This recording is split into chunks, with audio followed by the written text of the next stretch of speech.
My boss stole my $1 million algorithm and fired me. I used its predictive power to bankrupt him by anonymously sending him one perfectly helpful stock tip every week. The day Mark fired me, he did it with my own PowerPoint presentation. He ran a small, aggressive hedge fund where he had near total trading authority, and he stood in front of his investors presenting Project Chimera as his own genius. He didn't just change the font. He put his name on my slides. Chimera was my life's work. I hadn't built it on company time. It was a personal project I'd documented in a private repository long before he hired me, a fact that made his claim pure theft. Chimera wasn't magic. It didn't predict the future. It analyzed millions of public data points, shipping manifests, executive stock sales, satellite imagery of factory outputs to find high-confidence signals the market had missed. An hour after his presentation, Mark called me into his office, handed me a box, and said my position was redundant. As security walked me out, he clapped me on the shoulder. No hard feelings, it's just business. That night, I remembered the encrypted backdoor I'd left in the code. A kill switch. But just shutting it down wasn't justice. He'd just blame a glitch. No, the punishment had to fit the crime.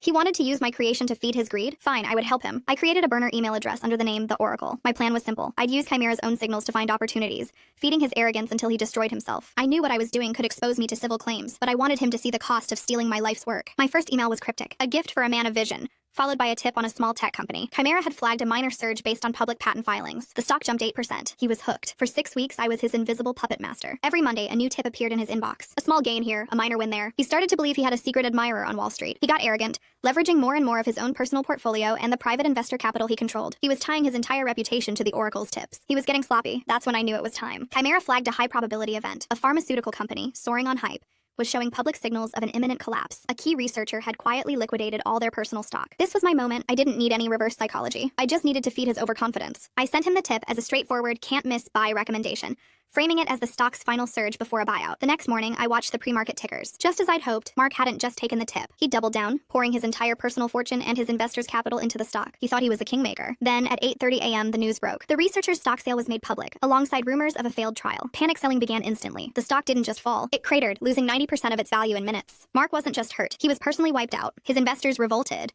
The board fired him for reckless misconduct, and his reputation was incinerated. The fund was crippled, but he was ruined. I waited until noon, then activated the backdoor one last time, which wiped all logs of its own existence as it sent a final email from the Oracle. It didn't contain a flimsy screenshot. It contained immutable proof, dated commit hashes from my private repository, and time-stamped emails showing I'd shared early drafts with him months before his genius invention. The subject line was simple: it's just business.